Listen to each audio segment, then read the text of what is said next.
Journey to motherhood has been the most humbling experience of my life. Strong woman in the mud. Hey, how you doing? This is Mangili, a motherhood journey, pre-motherhood journey to holding my baby. So, had the appointment with the consultant some weeks back, and because I was already 40 weeks gone, he recommended that I be scheduled for an induction. So that was going to be by um I think 8th of November. But I was apprehensive about it. I didn't like the fact that I was going to force my baby out of the home. So I came that day, but I told them I wasn't ready for the induction. That I would like to try and wait for me to go into natural labor.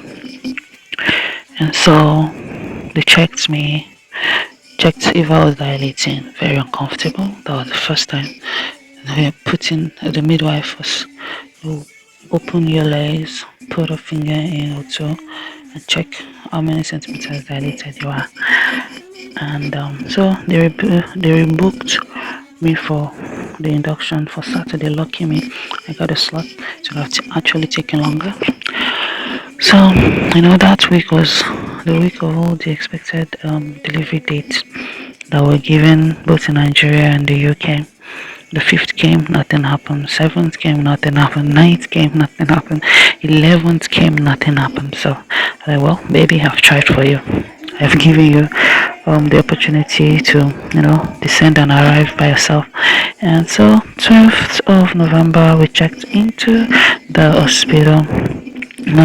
With so much glee and joy and happiness, saying that, oh, by tomorrow, 13th, we'll be out of here with our baby, Yemo. So they did. They inserted the first pill at around 7 p.m. on the 12th, and that was also a very painful process. The midwife comes with a lube and then inserts the drug into your vagina up in the cervix. And ideally, the rope there's a rope, it's a long rope, and it's supposed to be dangling, from your private area so that it can easily be pulled out. But by 12 midnight, I was feeling so uncomfortable and I was in severe pain. So by that time, another midwife had taken over the shift, and she noticed that baby's heart rate was fluctuating, would go down, go up, and I was in pain. So she said, Madam, I need to check if the propex, it's called the propex, was properly inserted. Oh, people of God, I saw heaven and came back because god damn, she's aggressive. Yes, I think she's probably from the Caribbean because she's black. I think she's got the Bob Marley kind of hair wrapped. She was very, very aggressive and huge. So she just, yeah. And then immediately I opened up. So she said, oh, it wasn't properly inserted. So the rope that was dangling, that was supposed to assist to help to pull the thing out properly, she stuck it all the way in. God, I screamed like I was gonna die. But then, after she did that, heart rate went normal and the pain actually stopped. So, the good, the bad, the ugly. So, I was hopeful that, after 24 hours, everything will go easy breezy. By the time it was, afternoon of the next day, Sunday, they had to remove the Propex like 3 or 4 hours early because baby's heart rate was just going up and down. It was go very low and then come back up. They were worried that because they already said that it's likely sometimes babies don't like this particular drug, so they react to it. It's supposed to help soften the cervix. So they had to remove it. So guess what? Another midwife had to insert and the inside my head. You're counting, yeah? That's probably the fourth person. I wanted to die. That was so painful because that place was already sore because something was trying to soften it. Imagine trying to soften an unripe fruit. Yeah, yeah. So they brought it out, and then I was on the monitor for I think 3 hours, trying to read the baby's heart rate to be sure that everything is fine. And yeah, at 7 p.m. I was expecting they said, oh, everything is fine, and then they were supposed to now like put me on the drug again and start another one because usually if it doesn't work after 24 hours, they're supposed to do another one for 48 hours, and then so I waited, and then by 8 I was wondering what was going on, and then they said, oh, they are coming, that they'll get right to it. They didn't come till 12 midnight. Yes, your guess is as good as mine. Another midwife comes in and it sat high up there. Oh my god, I wanted to die. It was so freaking painful. Ladies, nobody prepares you for the journey to motherhood. Every person's journey is private and different. So just prepare your mind and just hold on to whatever you believe in so that you can be able to come out on the other side of this of the madness. It's crazy. So by the 24th, by the 48th hours, no, another 24 hours, they checked me and I wasn't dilating. I was barely 1%, 1 centimeter. The wake of the womb wasn't opening. You can imagine my own disappointment. That was already by Monday morning. So by that Monday morning, they needed to move me into another section because that was labor ward. And since I wasn't proceeding to labor, they needed to move me somewhere else. So they moved me to another ward, which was actually a better thing because the environment was really depressing because there were lots of women crying around me that had proceeded into labor. So you can imagine me feeling like a failure. You understand? I met two people there that had given birth. Two other people came, to their own rooms, and they were already in labor and crying. They've been crying for like 24 hours, and I was just there eating and drinking. I don't know. I said, this one just came here to be drinking tea. It wasn't funny, But then everybody's body is different, so you need to understand that whatever that you go through during pregnancy has nothing to do with your baby. It's just your own body morphology, and you just deal with it and go with whatever the response your body is responding, but it has nothing to do with your baby. Separate and isolate your baby from the challenges that you face. Everything is on you. Has nothing to do with the poor child. I hope you understand that little. Yeah, so I think I got to the other maternity ward. He even gave me a private room, which was excellent, at least for my mental health. So the consultants came to talk to me and said, okay, you've had field induction for the last 48 hours. Just imagine, hearing that. And we, based on policy, that's the maximum that we can do for you when it comes to induction. So we're going to observe you for another 24 hours to ascertain whether the drugs will take effect again, after it's been removed.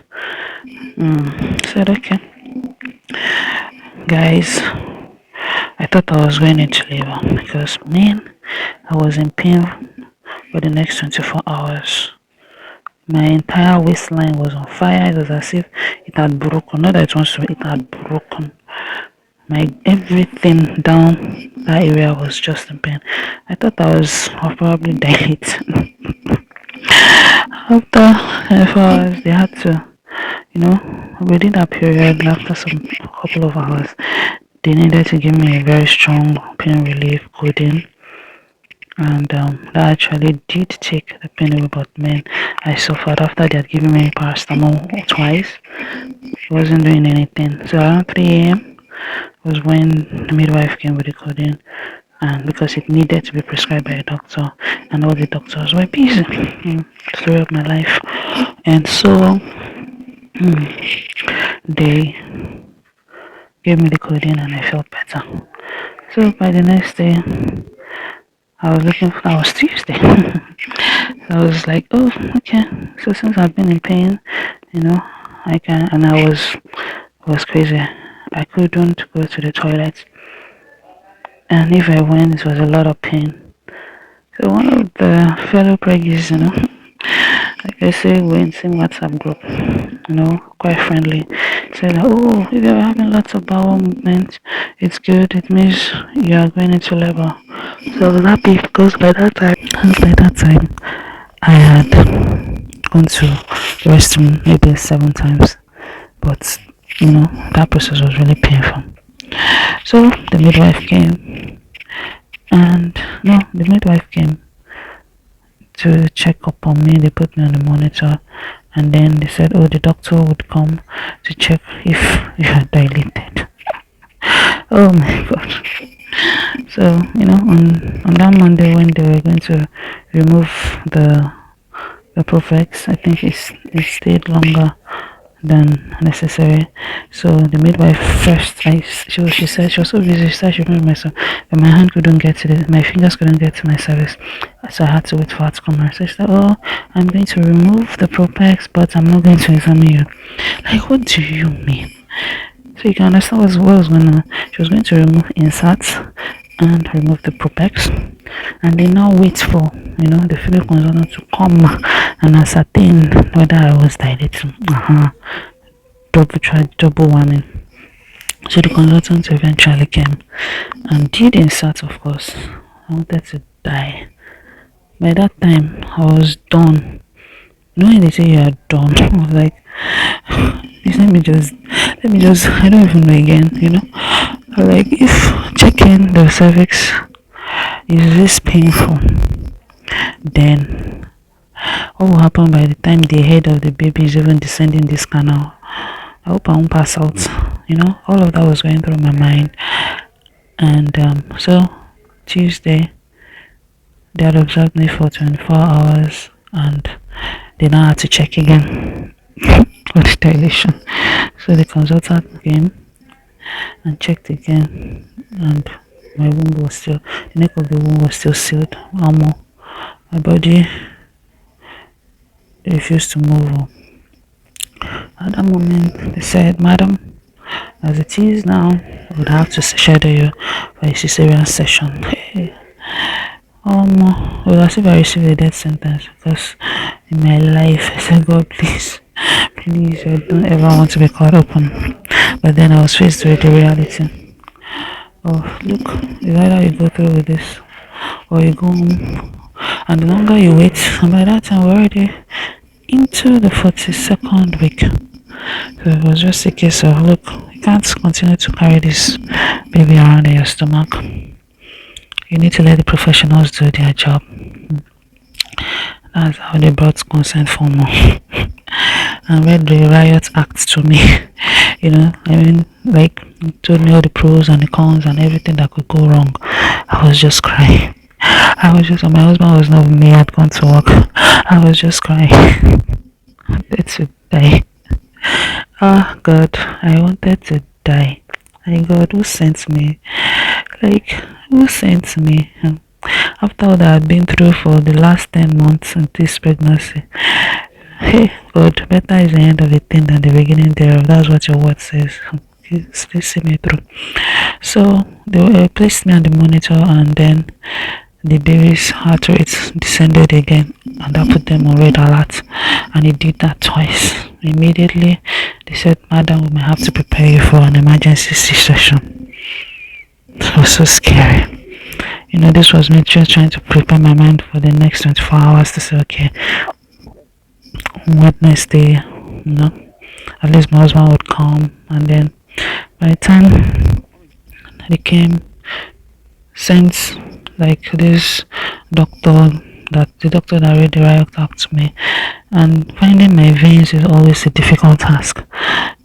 My people, she pricked me twice and couldn't get the vein. I wanted to kill her. Jesus, I wanted to die. And with all the trauma that I had experienced during the pregnancy, all the period that I was here, I was pricked at least 10 times on my hands for them, for every looking, creating an IV line. All of that came back, and I was so emotional. I was traumatized. So, God's so good. Another, um, you know, doctor came who obviously knew what she was doing. She used a technique of me squeezing her hand, to see my veins pop up. She was able to get the vein and bam, she put it in, and all my sorrows came to an end. But at least she knew what she was doing. But guess what, guys? I was still wailing. She was like, I said, no, I'm just tired. I want to go home. Guys, pregnancy was the most, journey to motherhood has been the most humbling experience of my life. Strong woman in the mud. So, immediately they all left, I called my husband and I was just crying. The poor guy at work was wondering what's going on. I was just crying. He said, babe, just tell me what's going on. I told him they might decide to do the C-section. I told him, from now, they pricked me 3 times. They basically get into my vagina. It's so painful. Poor guy. But talking to him always calms me down. And he said, don't worry, just keep me posted. If at all it all descends into chaos and they decide to carry out the CS, just tell them to call me. Whatever I'm doing here, I will be there. And that just sort of calmed me down. And I was on the monitor for the rest of the day, and baby's heart was normal. So my baby was just playing Maradona. Even everybody ran for their money. And by the next, so they said, first thing Wednesday morning they would carry out the C-section, and that's from 3 a.m. I should not take any liquid or eat anything. By that time, I've settled scores with God, saying, God, if it is your will, I'll go through it. If it is not, all of this waiting 24 hours is supposed to help my body go into labor. Abi? That's it. My morning, my body, everything was still intact. They said, maybe they should check. I said, no, just leave my cervix. So just leave it. Because even if it ripens, I don't think I'm ready to push anything as I am right now. And so I was waiting. The waiting game began because I wasn't scheduled, and it was no longer like an emergency because baby's heart rate was still normal. And fortunately or unfortunately, there were lots of emergencies that morning. So by 11 a.m. they came to meet me and said, sorry madam, we don't think we'll be able to carry out the procedure today again. So we will let you know when we will be able to do it tomorrow. I was devastated, like, hey, okay. My thought was that, okay, maybe God is still trying to help my body to go into labor. And so they said I could eat. So at least I was relieved because I was already hungry, feeling real tired, and my husband was there. And started waiting again. And meanwhile, on that Tuesday, when they thought they were going to do the emergency, they had already given me the operating theater, the theater room gown, and told me to go and wash with the surgical soap. They had prepped me as in anything that happens by, they cut you open.